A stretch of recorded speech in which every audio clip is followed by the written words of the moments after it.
Excerpt from the captain of the Kalar's 3rd Rider Battalion. I still remember those days. The rain battered us incessantly, and the air was filled with the sounds of clambering hooves against the mud and dirt. Tasked with gouging the flanks of the enemy, we strode through the biting winds, weathering their arrows. We met their spears head-on. Any effort to blunt our attack were thwarted. It was nothing short of a hurricane of blades and blood, but the worst always comes after. To look upon the aftermath is to leave one changed, and after the ceaseless campaigning, it threatened to consume me. Only the companionship of my horse kept me through those bleak and dreary months. When most look upon a cavalryman and his steed, they see only a weapon. 2 living beings joined together into a mighty tool of war. What they don't see is that sometimes the horse is the only friend one has. They are gentle and sympathetic creatures, and in truth, I am loath that they had been pressed into such a sport. Nevertheless, his presence was a constant comfort, though conflict is always quick to remind us of the meaning of cruelty. A charge like any other, but a few stray arrows were all it took. I tumbled into the cold, and I could only cry in horror as my only companion's life seeped away. As he passed, my heart shattered into 1,000 pieces, leaving only rage and anguish in its place. I drew my sword and ran, and I fought. I fought until my anger could take me no further. Then I fell and dared not rise again. I closed my eyes and awaited the end. I saw him then. The familiar sound of hooves drew nearer and nearer. He gave me his ever-encouraging nudge as he laid beside me. Then I opened my eyes and he was gone. This was a sorrow I had never known before. But whether it was my delirium or fate, this vision seemed as real as anything. His memory was mine to carry, and there's naught he wouldn't do to keep me safe. So I rose. For his sake. In Ashes of Creation, the horse represents one of the first and fundamental animals in the animal husbandry profession. Players can expect to find a wide variety of horse species existing in both domesticated form, from stable merchants, as well as in the wild with more exotic features and traits. Many animals that can be tamed and bred through the animal husbandry profession can be found in herds across the lands of Vera. These herds represent a gatherable resource of sorts that masters of the animal husbandry profession may then use to discover lesser-known species variants with untold powers and abilities. Mounts play a large role in Ashes of Creation, and animals like the horse are an early gateway into the unlimited possibilities that await those skills in the arts of husbandry.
Hey everybody, how did you like that video? And the horses and the story? I thought it was pretty cool. Oh wait, before we go any further, what's up with this horse's teeth? It looks like he got punched in the mouth and lost some teeth there, like a hockey player or something. That's not what his teeth are supposed to look like. They're supposed to look like this. The other thing that I kind of noticed is that these horses look like actual horses. So how are we going to get them to glow in the dark and stuff? I mean, look at this radiant stallion. How are we going to make the horse in the background glow in the dark? Is it going to be magic or some kind of potion that it drinks or something? We can kind of use Photoshop to change the colors and make it orange. And then we'll brighten up his tail and you can kind of see what it's going to look like in the game. Except you have to use your imagination and imagine that somebody who's good at Photoshop did this. Its hair is going to be more fluffy, like it just had a blow dry. But you can kind of see it's going to look pretty cool in the final product. I also tried to turn this horse into a runic horse, but you don't want to see that Photoshop. You don't want to see how that turned out. This horse was supposed to be a spectral mare, but it came out looking like a Smurf horse. I kind of like the Smurf horse. I like to call this horse Sriracha. I just made this out of my own imagination. It's not based on anything. And then I decided to make it evil looking and give it dark hair and have like a Hitler haircut. I would add twisted horns to it, but I don't know how to do that. As you can see, the possibilities are endless. This is Rainbow Horse. He doesn't judge. And this one is Spent Snow Cone. When you were a kid, did you ever eat a snow cone and suck all the color out of it, but just leave the ice behind? Okay, so besides sparking my imagination, this blog also gave us some tips and maybe even a sneak leak. Let's check out the video and see what we can discover. Okay, so I'm watching these horses in the meadow and I'm checking them out to see if their mannerisms are accurate. Do they actually act like horses? And the answer is yes. This one's eating grass, flicking its tail. This one has a bug in its ear or something's bothering it, maybe. But then I see this. Okay, what is this? Why is the horse rearing up like that? Horses only do this when they're fighting with other horses. Or when they have a rope around their neck and they don't want to be caught. Is this a sneak leak? Why would Brad Constantine model this behavior? I think he just let a big secret there, Brad. I think you're fired. But now you're hired again because you're awesome. I think we're going to catch these horses with lassos. We've seen ropes as part of our backpacks. We've seen saddle horns, which were invented for tying your rope to. And if you think about it, the fishing mechanic and the roping mechanic, they're not that different. Maybe you could copy and paste them together. When you throw a line into the water and a fish touches it, it attaches itself to the line. When you throw a rope at a horse, it attaches itself to the rope. The only difference is the size of the line. Why did Brad make a horse rear up? It's either going to fight other horses in the field for like no reason, because mounted combat is not a thing. You can't fight when you're riding a horse. Or this is how it's going to behave when you throw a rope on it. Bam! I think lassos will be a thing. This could be a sneak leak. But then also, I looked back on the video to see if there's anything else that I missed, and I saw this. No, not the butt.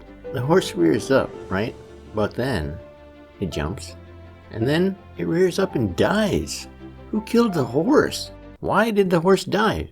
How did it die? You can't ride it into combat, so how did it get killed? If you listen to the story, it gets killed taking the rider to the battlefront, which means you need to dismount early, or maybe make sure you're wearing some barding so it can take a few hits. Or does it die when it's pulling a caravan? Does it become a target when it's pulling a caravan? When horses fight, they don't kill each other, they just bite each other until one backs down. So this is very confusing. What's going on here? Are you telling me that besides lassoing a horse, you could just kill it? You could just be a jerk and kill it instead? I think it's just part of the story and it died taking you to the battlefront. Very mysterious. And that's the end of the episode. Don't forget to hit subscribe before you gallop off into the sunset. Just a basic blog post, but we had some fun. We saw some interesting variations and we speculated about some stuff. If you liked the show, make sure to come back next week. or in a couple of days. I don't know. Whenever some new info comes out. Thanks for watching.